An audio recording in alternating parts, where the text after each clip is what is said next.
Judge, the next witness is Richard de Clare. Very good.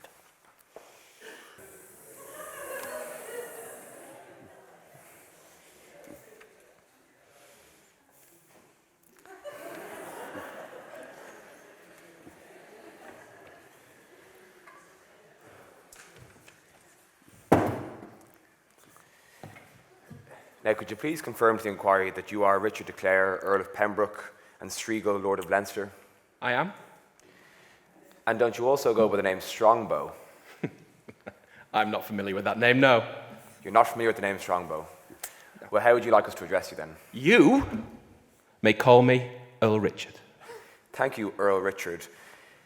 Can you tell us a little bit about your participation in Diarmuid MacMurrough's activities? What did you do for him? What were you promised? How did it all play out?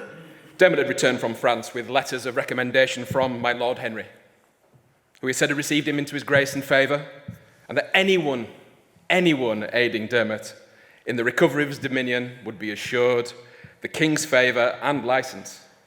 I was approached directly by Dermot's representatives in the summer of 1167 to see if I would assemble and lead a force to support his venture. In return, Dermot promised me the hand of his own daughter in marriage, and I would rule Leinster after him. We agreed our terms, and I undertook to raise and equip an army and sail for Ireland no later than the spring of 1168. I knew no greater ambition of Dermot's than to recover his own kingdom. Thank you. You might answer any questions my friends have for you. Yes, Judge. Richard, one might ask why a noble... Earl Richard. I'm terribly sorry. Earl Richard. One might ask why a nobleman of your stature would be attracted by a proposition such as that which you've just outlined. One might ask, had you not enough land of your own? And can I put it to you that the real reason why you jumped at the idea of an expedition to Ireland was that you were bankrupt and out of the king's favour? I'm not sure I jumped anywhere. I'm a cautious man, and I review my options very carefully. I had lands indeed, but my Lord Henry had held these from me, for the time being, I believe, but I had hopes of being fully restored to his favour and to my lands. Well, your fellow countryman, Gerald of Wales, would disagree, because his evidence will be that you are a man, and I'm quoting now, whose past was brighter than his prospects, whose blood was better than his brains, and whose claims of succession were larger than the lands in his possession. Not exactly a glowing tribute. Can you tell us, by what right did you invade Ireland? I invaded nowhere. I was invited in by the lawful ruler of the land to restore him to dominion and to restore his subjects to allegiance. And when did you first learn of this lawful ruler's ambitions? Dermot was a great prince, battle-hardened and ruthless. Such men set no bounds on their ambition. So I was not surprised when he shared his plans to seize the high kingship for himself. However, I only learnt of this when he wrote to me just before my departure to tell me of his progress so far with the first expedition led by FitzStephen. He had recaptured Leinster already and revealed that if I but took ship swiftly, the rest of the kingdom would surely fall.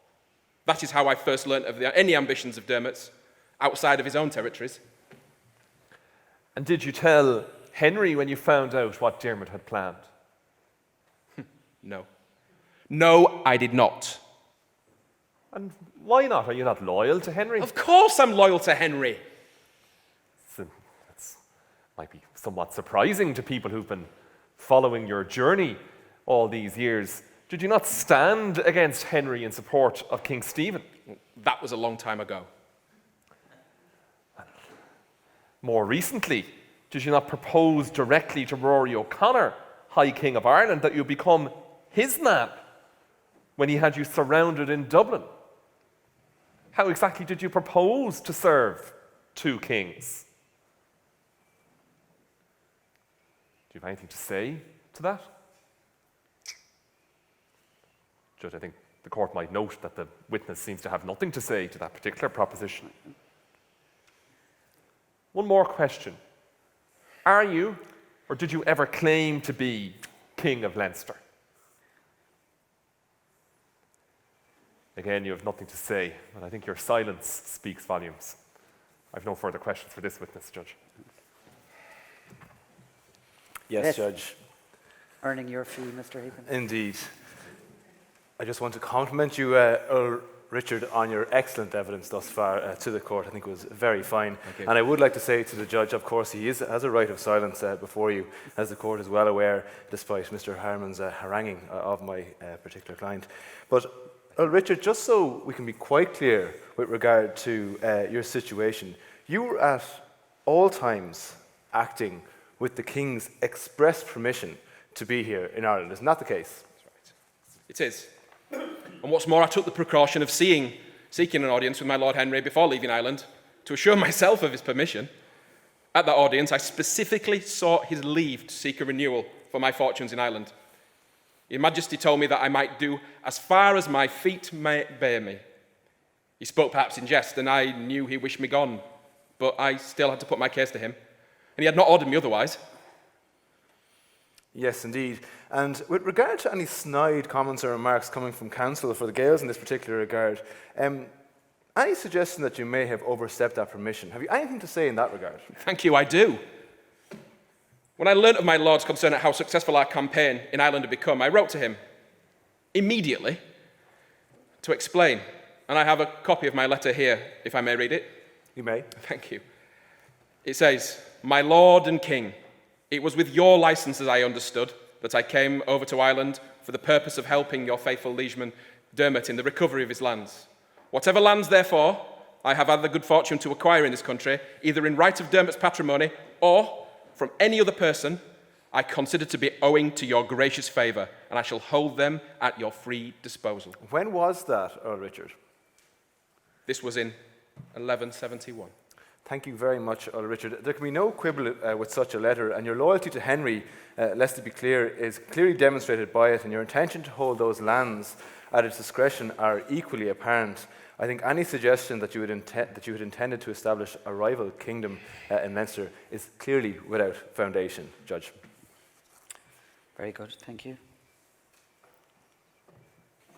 One question, Earl Richard. Do you think that my client Diarmuid ever intended that there be a full-scale invasion of Ireland and the ultimate subjection of this country to the English crown? I do not. No further questions. If I may please the court, I believe that Dermot had been overtaken by his own ambition. Initially, he sought the restoration of his own kingdom, but then a greater prize, the high kingship of the entire island. And it began to look like a real possibility. Dermot wanted the high kingship for himself, not for my Lord Henry. The last thing he wanted was an invading army on this island that he did not control. Thank you for that addition. There are no further questions. Thank you very much. You may stand down.